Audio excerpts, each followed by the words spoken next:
What's going on, fellas? How you doing? How you doing? Fellers. Hey, everybody. That's very Southern. We got a Yeah. returning guest, though, right? Yeah, man. That's right. So you're a Fatherhood's alumni. Yeah, I always get like the serious stuff though. It's funny. That's true. It's true. You know. So for those who might not remember, this is a one of my oldest friends. To be honest with you, I mean, we go back to junior high. Yeah. But wait, besides him, hold on. When you got to Miami, it was junior high age.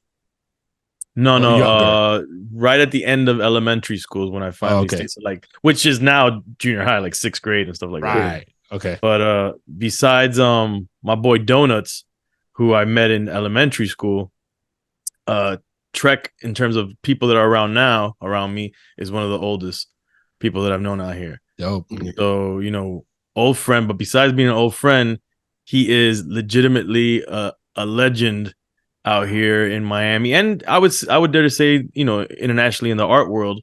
And you know, he's a world-renowned graffiti artist, period. He's a part of the Coming Home documentary series cast. He's the one that sometimes gets us in trouble when we're traveling international and starting international incidences. But besides that, you know, the most important thing here is he's a father, and he's been going through something very unique that we, you know, that's very serious for a parent to be going through, and he'll explain. So without further ado, Trek6. I'm gonna try this again. It's gonna suck though. Watch. Tell me if you hear it, Trek. Ready? We don't hear shit, bro. You still have a warranty on that machine, man? That's what happens in Come Pinga Way. none of the equipment works in Come Pinga Way. Yo, real quick before we dive into the serious topic that we're about to talk to with Trek about. So in the previous episode, might have been the last one, might have been the one before. I don't know what we were talking about, but something came up about an address, and so comically was like, yeah. Manny lives on 123 Come Pinga Way, right? So, and you know, we always joke about like all three of the listeners that listen to our podcast, and I'm not expecting anybody to really be paying attention. So I'm at my daughter's basketball game this past weekend, and I come in, I get there late. I sit down. I sit down next to one of her teammates' parents, and he brings his phone to me, and he shows me, like, he has it in like the address field. So he has my phone number, and he put it in the address field. He puts 123 Come Pinga Way. Oh, infamy. Did you remember automatically what it was from? At first I was like, yo, this is so familiar. Why? I'm like, and I know, you know, kind of shit we know it's familiar. Address. Come Pinga. Thanks, Come Pinga. So he's like, yeah, you know, I was listening. It's basically what he said. And I'm like, of course it was fucking EFN, bro. So anyway, I thought that was funny, and it brought it kind of full circle, because we have people listening out there that we don't sometimes realize, and they appreciate the banter, so the comedy relief, but they also appreciate, you know, just the realness of our conversations, yes, and that combination of things. So shout out to Jeff Garcia and the Garcia family for that little tidbit. So shout out to him. So to you, Mr. Trek, talk to us. I know you gave us a little bit of background on what's going on, but nobody better to tell it than the one going through it. All right. So, I mean, I reached out to you because I'm going through something, and I felt it was a really unique thing that I don't ever hear any fathers speaking about. In January, there was a lump found in my wife's arm, and we thought it was just kind of like a bruise. She had an x-ray and whatnot. And to shorten that part of the story up, 2 months later, we had to re-examine. It turned out it was cancer. It was a really aggressive cancer with only 1,200 cases a year. So there wasn't very much information on it or anything. Wow. My wife and I live a very homeopathic life, organic foods. Like, you know, we do everything we can to take care of our bodies. So this kind of came as a shock.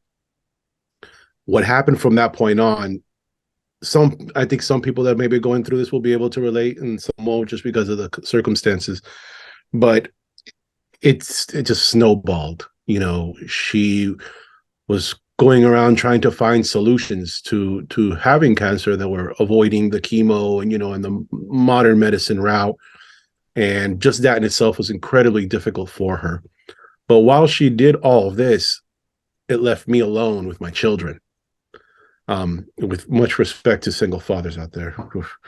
But I live in a very isolated place in North Carolina now, where I don't see other humans. So when she left, she came here to Miami. We have lots of resources here with the doctors and stuff at UM. So she came here to do that and explore other alternatives. And this was in April. She still hasn't come home yet. So I've been all year alone with my children. When she left, they did not know anything of cancer or what was going on. They just knew mom had something on her arm that was bothering her and she was getting checked out.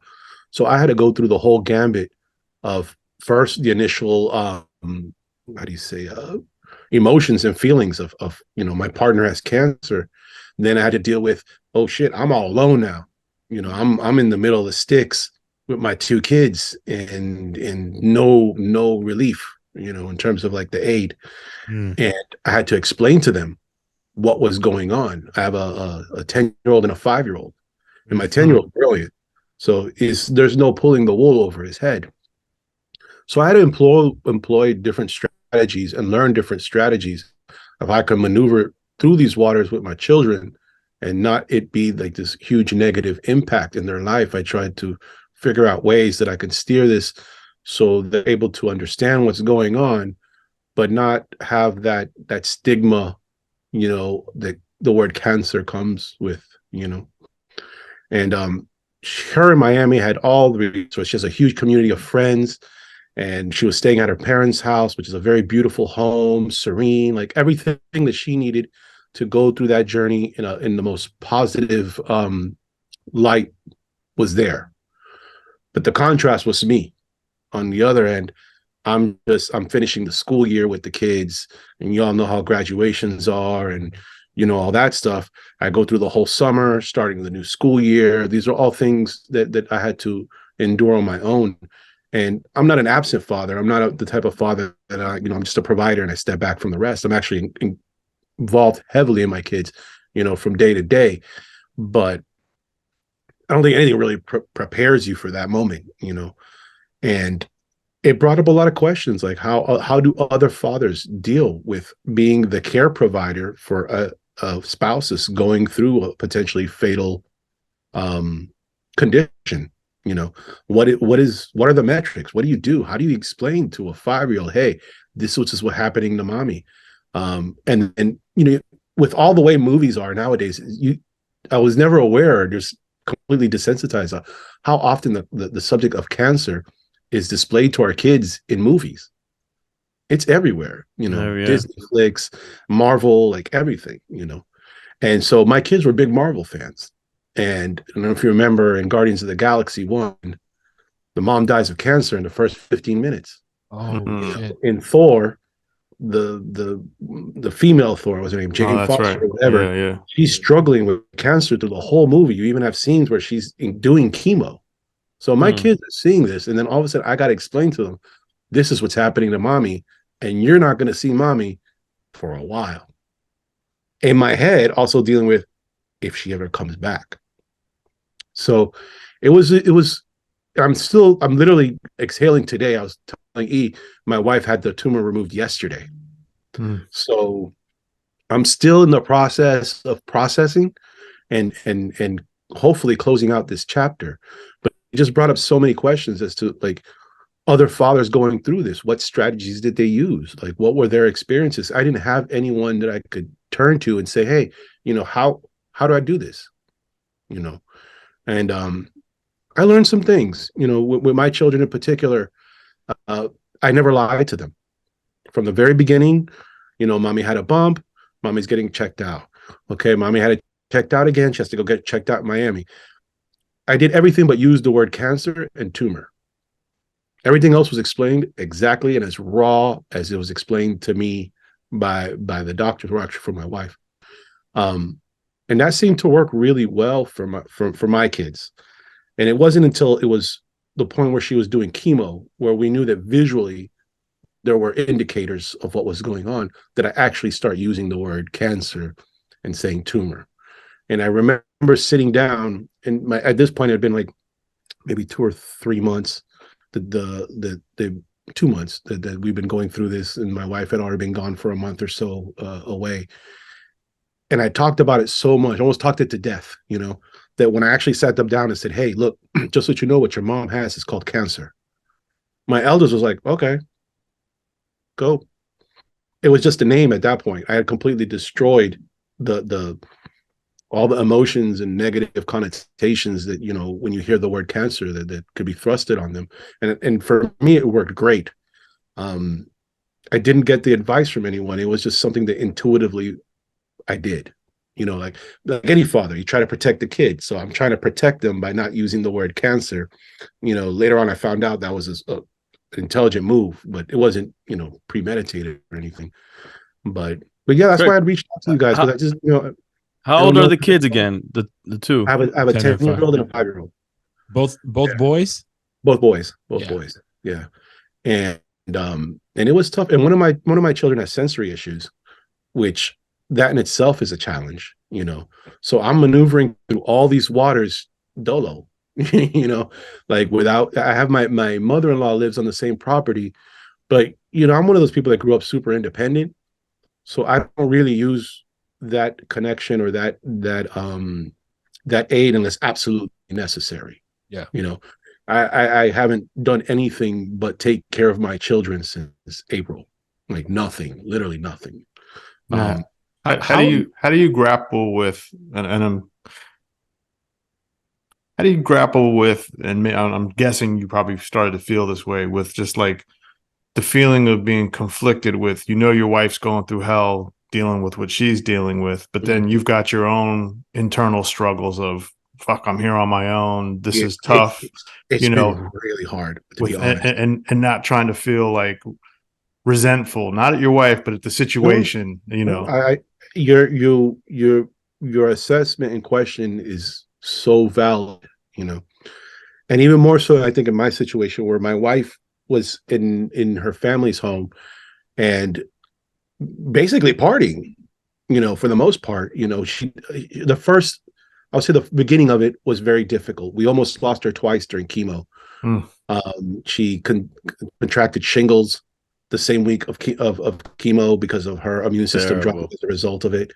And then she freaked out and didn't want to do chemo anymore and asked them to remove the port. And when they did, she had a pulmonary embolism, and we almost lost her there. Luckily for the embolism, I happened to be in town because I brought the boys for a week to see their mother, because at this point they hadn't seen her so many months. They gotta at least say hello. But online, I'm watching pictures of her, hanging out with her friends and going to concerts and dancing and very spiritual person. So, all these spiritual practices and, enjoying the beach and everything, which I understood in my heart was what she needed in order for have the positive power to approach this with the right head. But meanwhile, I'm at home. I had these two munchkins driving me bananas. I can't do anything. My whole life is completely on hold. I can't make any plans. I have no outlet for just to talk to somebody. And on a day-to-day basis, if I don't actually make an effort, I don't see any other humans. So it was complete and total isolation. It left me a little bitter, and then it's like, why are you feeling bitter? She's the one with cancer. Why are you having any of these feelings? It's kind of selfish. But I had to eventually just tell myself, this has to be normal. This has to be normal. Like anyone that would see, their wife having such a beautiful time while they're in the thick of it is going to have these feelings. Now, I also had to remind myself that when she was going through chemo, shit wasn't so beautiful. All right. I remember going into the hospital when she had the embolism. Her hair was starting to fall out, and it was very patchy, and huge bags underneath her eyes, and having a hard time to breathe. And then she had the shingles on top of that, which was running rampant throughout her back and causing all kinds of pain. And we went to the hospital once with the embolism, and the minute they realized that what she had was shingles, because they didn't even know at the time, people coming in with hazmat suits, to the hospital, like really scary stuff. Now, after we got past that hurdle, things kind of leveled out a little bit. She denied chemo from that point on and went straight to radiation. And as far as what I can see and tell, it's a much milder, I don't know what the word would be, but treatment. There is some pain level involved, but her chemotherapy was, I think it was like 4 hours a day for 5 days a week, and she was supposed to do it for 4 weeks. Typically during cancer, it's an hour a day. So they were like hitting her hard, like extra hard. So, I had to constantly remind myself, like, yes, on the surface, looking at social media like an idiot, it looks like she's having a grand old time, and even my kids would joke around with it. They would say, "Mommy's at a cancer party." Jeez. They have a sense of humor about it, because they would see, online, and they would hear whenever we would get to talk to her, they're like, "Oh, I'm with my friend so and so, and we're going kayaking today." So to them, it's like mommy's down there partying. She's at a cancer party, So it did kind of make me a little bitter at first, but I had to constantly remind myself that is part of what was needed for her to radiate and deal with what was happening to her. That had I removed that from her and been like a total dick and been like, "Nah, you need to come home and handle these kids," I don't know if the end result would have been the same. The good news was that she had her surgery yesterday.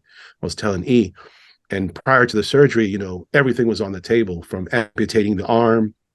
They had tendons from cadavers ready.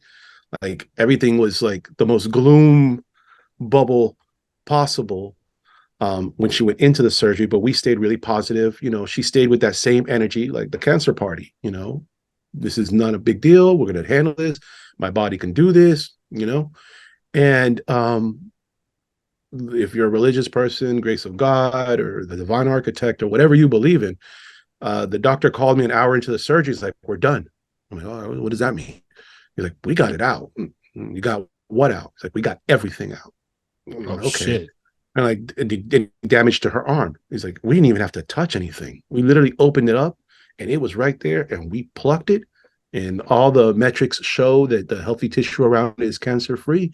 So we don't recommend any more radiation, no more chemo. Matter of fact, come check us out in a couple of months to make sure that it's, we didn't miss anything before what we could tell. You're done." So that happened yesterday. So I'm still even like processing all of that.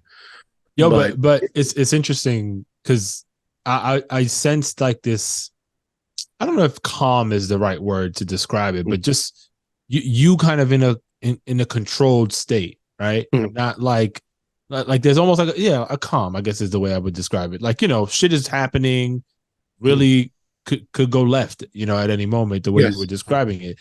Plus you caring for your household and making sure that you're doing all that. And then now when you said this about like, it's essentially seems to be kind of in remission. I know it just happened yesterday, but the doctor seemed really optimistic about super optimistic.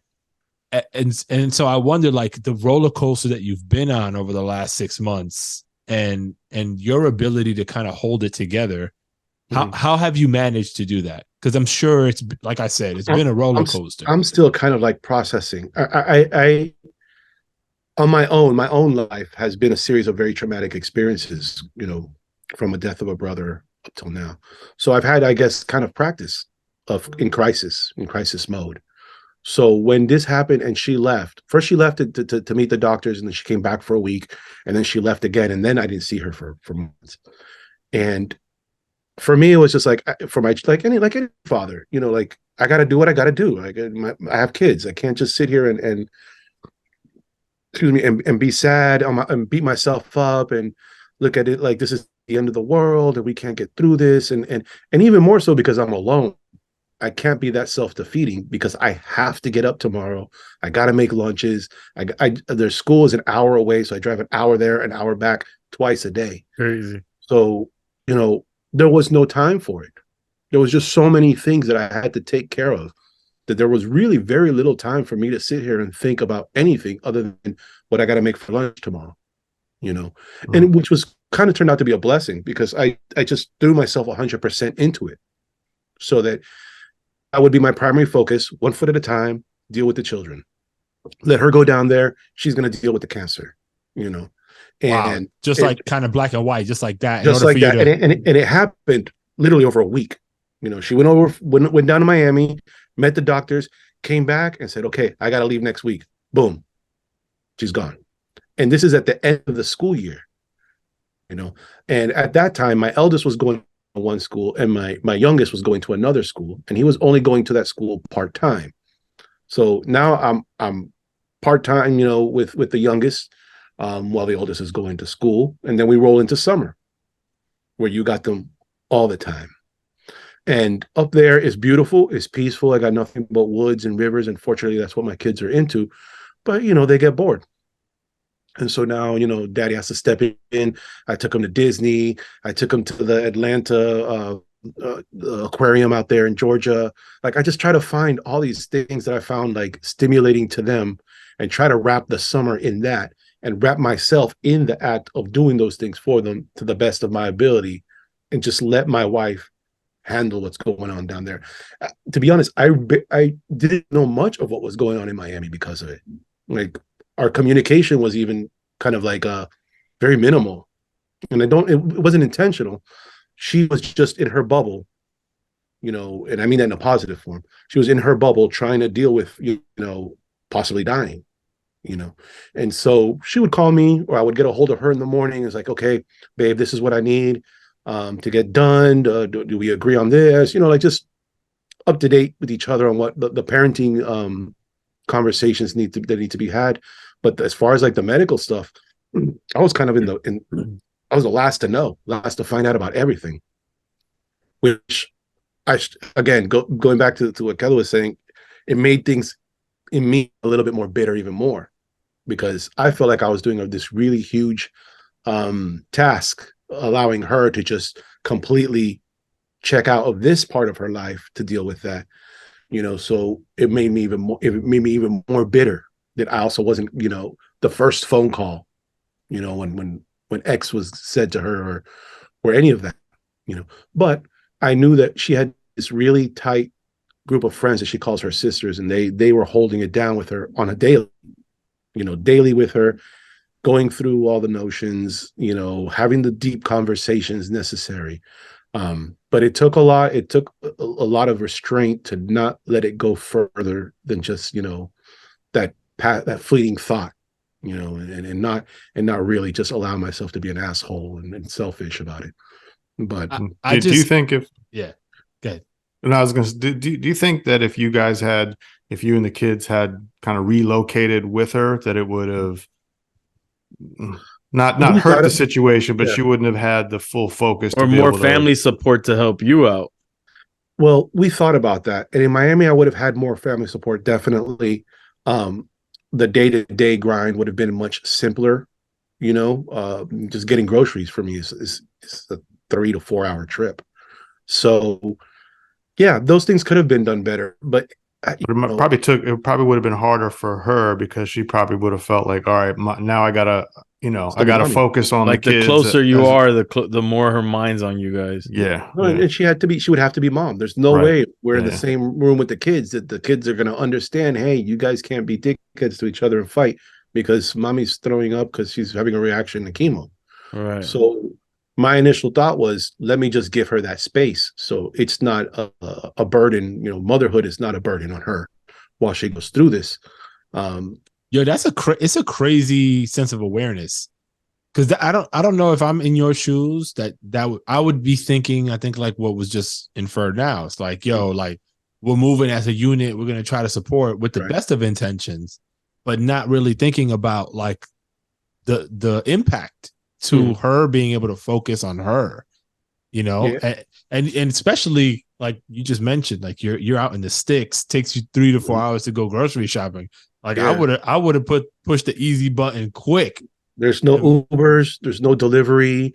Everything pretty much closes around 6 o'clock around me. So there's no, you know, going out to get takeout. That's not really a thing, you know. But to me, it was moving as a unit, to be honest. You know, moving as a unit doesn't necessarily mean we have to be side by side. It just means the moves that we're making them together, you know. Yeah. So I felt that the best role that I could play in the situation was that. And also I was thinking about visually what would look like to my kids, you know, um, having to see their mom rushed off to the hospital, when they got there, when we got to Miami, her hair was almost already gone, so they didn't see it going patchy. She spent a week and a half when she had the chemo in the hospital because of the shingles. They didn't know it was shingles. They just saw her immune dropping and hospitalized her. So they weren't privy to visually seeing any of that stuff. They were told, hey, mommy's in the hospital, there's some complications, but everything's going to be okay. But they didn't have to see it, which I thought, at least to me, made more sense, that it would then be easier for them, than having to witness the actual, byproduct of her treatment. Um, and then, like I said, I was winging everything. There wasn't, and that's why, like I said, I talked to you guys because there was I can't think of any place, or maybe there is, and I just didn't look hard enough, where I can see another father going through this and say, okay, well, how did he handle this? What worked for him? What didn't work for him? I just kind of had to say, okay, this makes sense to me, you know. And by you telling your story and kind of sharing your experience, you're kind of acting as that for anybody Right. who might be listening here. So Didn't we damn man, I hate not remembering the guest, but didn't we have a guest that lost his wife to cancer and he was a single father? I mean, if you did, I have the utmost respect for that gentleman, because That he was a podcaster, I believe, too. I can't remember. It's been 5 years of Sucks. podcasts. Yeah, podcast, but we suck.com. Well, I gotta say, this is it's a stark reminder of just like how difficult it is to be a single parent, whether father or mother. Like yes. there's, and even a stay-at-home parent, right? Just there's a lot of responsibility that often goes like overlooked in the grand scheme of things, and it's a lot, man. And that was, I wanted to talk about it because, like I said, it happened so fast. Like, oh, man, I mean, one minute they're telling us it's just a bruise, she banged her arm on something, it's not a big deal, and then it doesn't go away. And I remember when she went to do the biopsy and everything, we weren't even taking it seriously, to be honest. It was like, oh well, at our age, every bump the doctor wants a biopsy. It's no big fucking deal, you'll be all right. you know and the day that I found out, actually, I was let go from my job. Like, they were literally in the process, they were firing me as I'm on the phone. Oh shit. And I'm like, yo, I gotta answer this. And I click over, and my wife's like, it's cancer. And Yeah. And you didn't just fucking lose your shit? nah, I just went home and I talked to her. She's like, okay, Lo, so I'm gonna go to Miami. I'm gonna meet the doctors there and see what they have to offer. I'm gonna go stop at a couple of wellness centers along the way that deal with things, non-traditional. And because for a minute, there was a month there where she was trying to fight doing anything other than, and for the lack of better description, some kumbaya shit. My wife is very hippie, and so she did not want to go into the hospital and was fighting it every step of the way, until she did one MRI, and then 2 weeks later went in to do another one, and it had grown like 4 times in size. Oh shit. And that's when it was like, look, we don't have time to play. Like, we need to start making some decisions as to how we're going to attack this now, because if it gets into the lymphatic system, that's a wrap. Complicates shit. Yeah. No, with that type of cancer, it's a wrap, because chemo in particular isn't very responsive to that type of sarcoma. So if it got in the lymphatic system, there's no chemo to save you. Now it's just how much time you got. And so let me interject really quick. I wanted to say some of the takeaways that I'm getting from this that I think should be discussed or considered for the audience to anybody listening should consider. For example, one thing that I'm doing right now, I don't know if I've talked about it yet, is I'm working on a trust and a living will and a will and all these things. And people, when they hear trust or even wills, they think you have to be wealthy to have these things, but you don't. What it is getting your shit together so that if and when you pass, well, we all pass, not if, but if it happens sooner than later, it's not a burden on your family and on your kids to have to deal with a legal system depending on the state to probate and all that different stuff, or or even your wishes for how you want things to go down. So I think number one, I think that's a takeaway from this that I think every father should consider, and look at it with a sense of urgency, because like I'm in the process of finishing it, and in my head I want to call like the attorneys and be like, yo, let's put something down now just in case, like what if it happens tomorrow, like this process is taking me a few months to put together, and while I've been working on it, I'm like, what if shit happens today, so that's one. That's a big deal too. Yeah, no, because all the laws, there's a lot of laws that people don't realize what happens when somebody dies, and so, and I'll let you get back to what you're saying, but but in reference to that, we had the minute the bumps started happening, we automatically started working on the will. Not because of the bump, but it just kind of was like, okay, well, look, we're getting older. We need to figure this out, because if my partner dies in this manner, a lot of times what happens is part of the assets get seized by the government temporarily. Well, and see, I don't know how it is in the Carolinas, but according to the attorneys that I'm dealing with, they're saying that not even the will is enough to circumvent probate from the state. Yeah, correct. So that's what I'm saying. You don't have to be wealthy to create trust. Trust is just whatever you have, whatever assets you have, putting them in a trust so that the state is not what takes it over. It's the trust that controls it. And the trust dictates what happens with it, and it doesn't have to go into probate. And for people who don't know what probate is, basically the state has to go in, confiscate everything, and then you just have to basically pay taxes, and not just taxes, you have to pay fees to the state.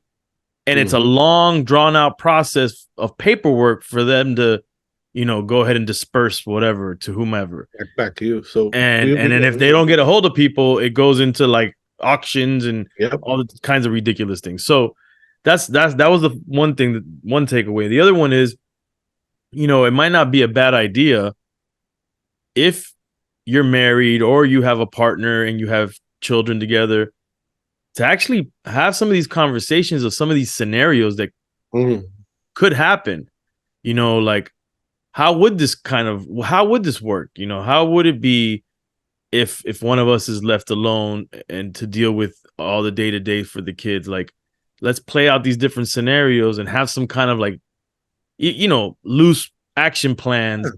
So you're not like blindsided by the situation. And all of a sudden, it's like, in your situation, it's like, of course she needed to have she needed to deal on her mental so her mental could help her whole physical health. And she had to disconnect.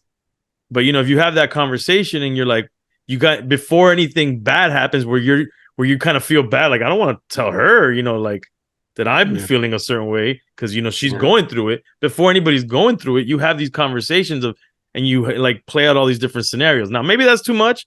I don't know. No, but I think that's a super shit happens. You know what I'm saying? We didn't have the foresight of that in that reference. We didn't think about things in that way. And then when it was confirmed that it was cancer, from that point on, things just moved so fast that I didn't have the time for that. So it was just kind of like she left.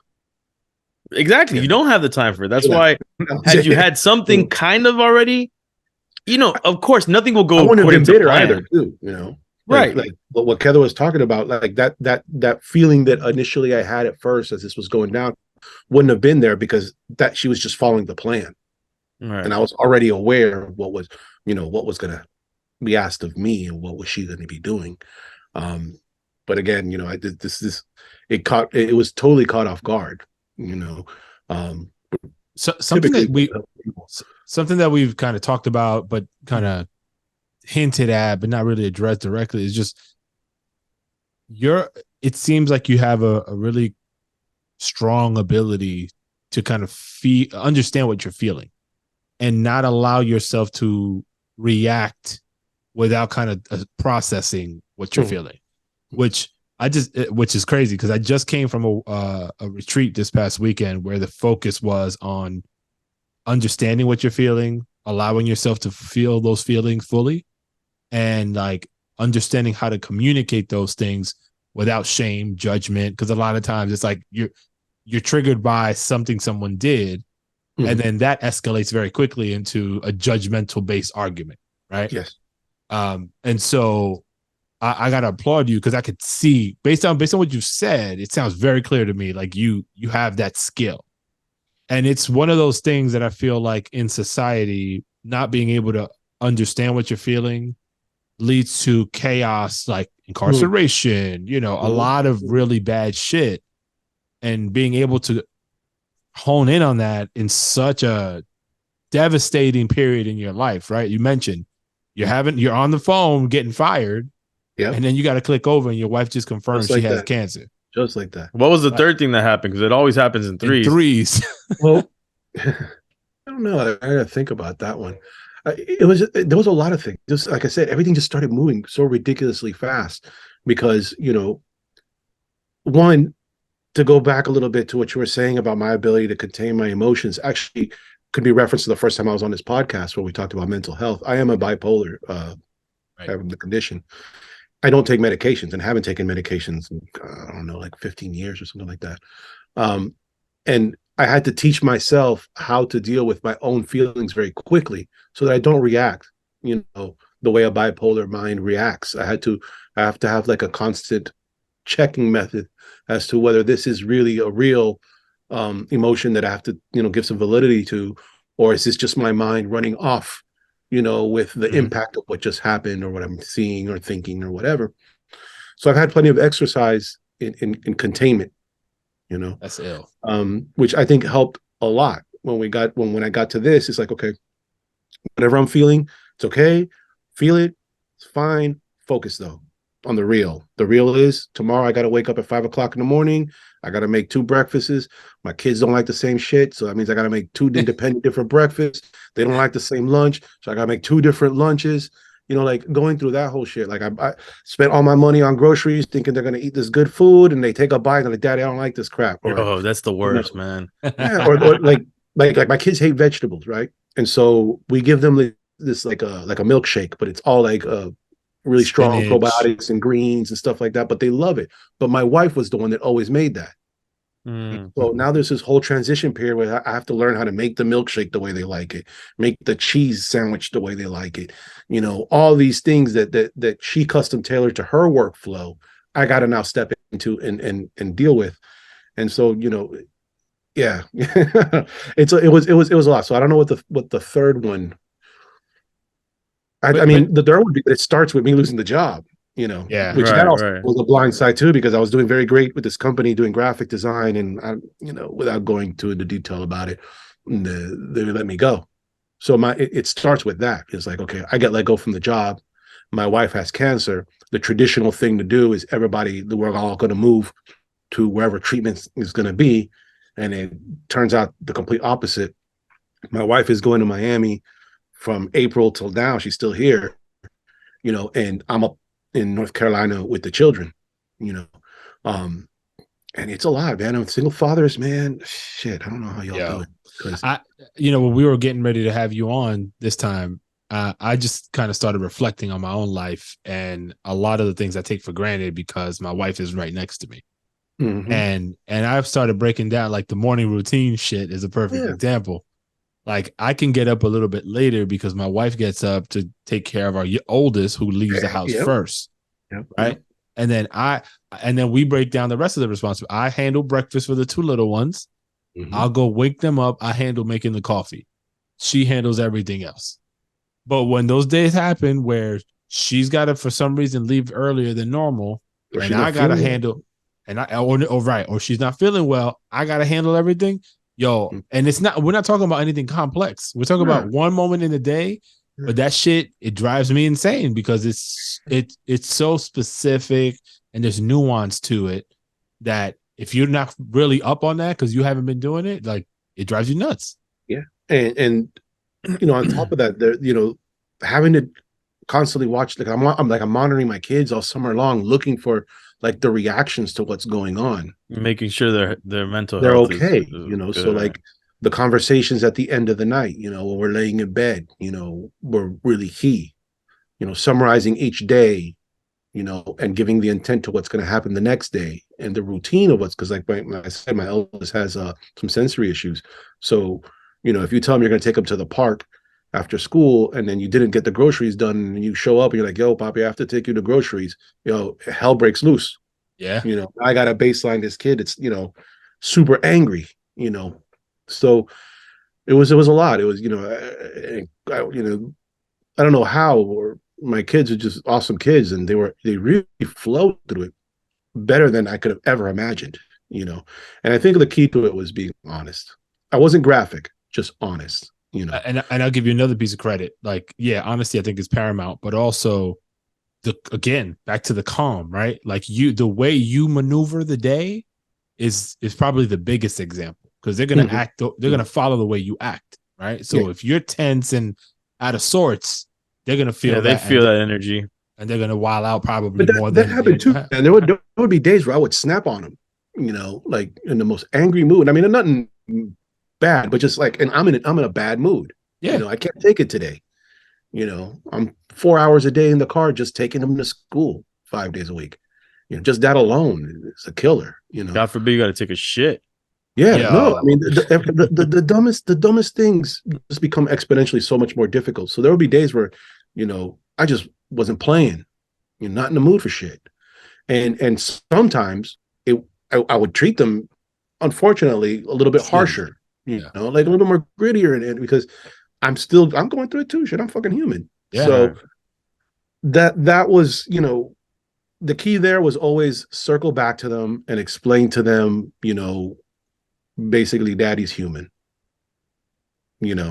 Sorry that I spoke to you in that manner, or that I was sharp with you, or blah, blah, blah, blah. Daddy's missing mommy today, or I'm very tired. I didn't sleep last night, or, I got a couple of things on my mind. It's adult business, but it has daddy on edge.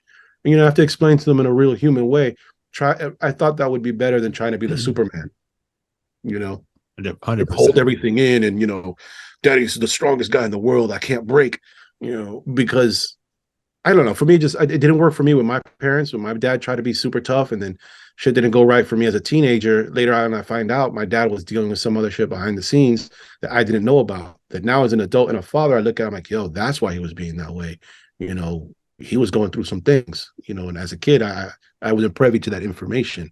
So I decided to approach it differently and just be a little bit more humane about it, and not paint myself as that, that character, and instead show vulnerability. So let them know, like, you can be vulnerable too. Like, if you want to cry, if you got feelings, if you're in a bad mood because you miss your mom, or I'm not cooking the rice the way you want it, or whatever, let's talk about it. Tell me, like, how do you want your rice? Tell me why you miss about mom. All these different things. I remember last week I spoke with him because it was starting to finally show. Like, all summer long, they've been super cool. But the last 2 weeks, they're really starting to get to that point where I need mom home. Right. And their behavior was becoming a little bit more short with each other.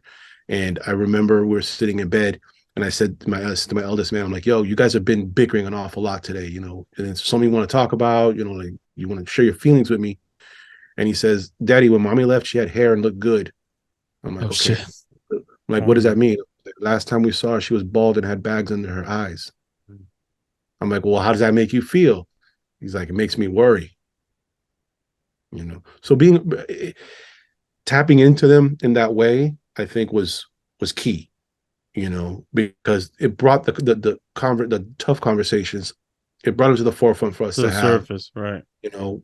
Rather than just going through the motions of getting through this, and suppressing all of that, right? Because that's where we're kind of taught, especially men. Like, we're not expected to express the shit that we're feeling, good, bad, or indifferent. Like, there's always, like, barriers to being able to do that shit to your fullest expression. So what do? You suppress.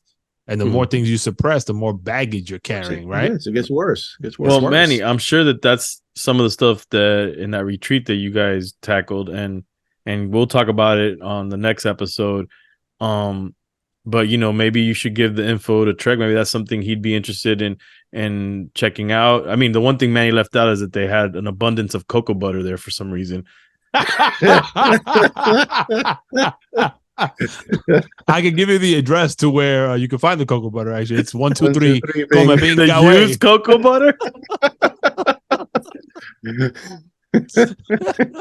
But No, but seriously, like in fact, like what we were talking about this whole weekend, and like we said, we'll talk more about it next episode. But like you seem to embody a lot of the lessons that were taught and leverage some of the tools.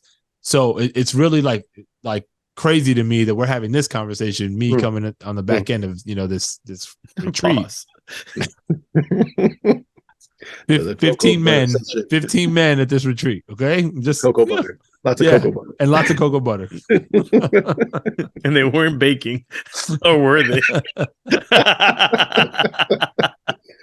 No, but look, man, I sometimes, and I feel like, and you tell us, because I'd love to hear your thoughts on this, Trek, but like you mentioned, you kind of isolated, didn't really have a lot of people to talk to, on top of the fact that you historically just kind of tend to rely on yourself or maybe your partner to get through things, right? And so conversations like this, I would imagine, do help, even though, if God willing, I knock on wood, you guys are on the other side of this whole thing, given recent events. But what do you have to say about being able to have a conversation like this? I know it's more public now, but even if it was just a closed conversation, like what does that do for you? Initially it was me wanting to at least have the dialogue out there, because I felt that I didn't have the that tool or that that option. But I have to say, at the end of this conversation now, I have to really say that it's also kind of like self-therapeutic. Hell yeah. Because being in isolation the way I was, and the other thing that was funny, because it made me a little bit bitter through the whole thing, is you always have the, hey, what's going on? Times are a little rough. Wife's got cancer. Oh man, I feel for you. Let me know what you can do. And my response was always, at least to the people in my general area, was always the same: come visit me. And nobody visited, because I live so far in the sticks.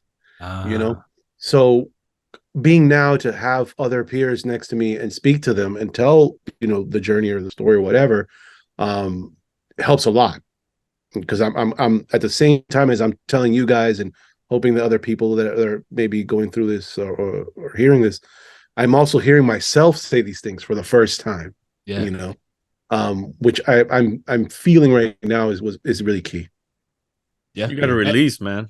Yeah, I mean, it's hard because the stupid day-to-day grind of the single parent is just so intense and exhausting that I don't even think I even had the time to speak to myself and say, hey, how do you feel? How's it going? Because it's just so much. It was like just everything exponentially more difficult. So I think now is the actual time where I'm like, okay, wow. Oh, okay. How do you really feel about this? Like, did you do good? How do you, are you mad? Are you upset? Are you still worried? Now I can do that. But it's been a few months of just focus my kids. Because my focus is the boys. Let me be there to make sure that the boys are good. Then I'll deal with everything else. I'll deal with any of the other problems that might be coming our way. But right now, it's just, what do they need? Whatever they need, I got it. I'm on it. House needs to be clean. This needs to be fixed. Cars need to be registered. Registration coming up. Graduations. All these little things. School field trips. Yeah. And then at the same time, my wife is starting a business, or we've been working on a business. We're developing a small piece of land out there to do short-term rentals, and so she has construction going on at the same time. Which I'm trying to get involved in. What's going on?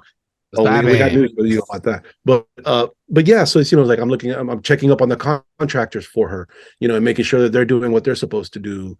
I'm also a little much, man. It's a little much. A lot of things. That's a lot of things. It's a lot. And then still have the strength for when the kids get home, that rowdiness, that energy that you got to put into some sort of format for them to wind down and be healthy.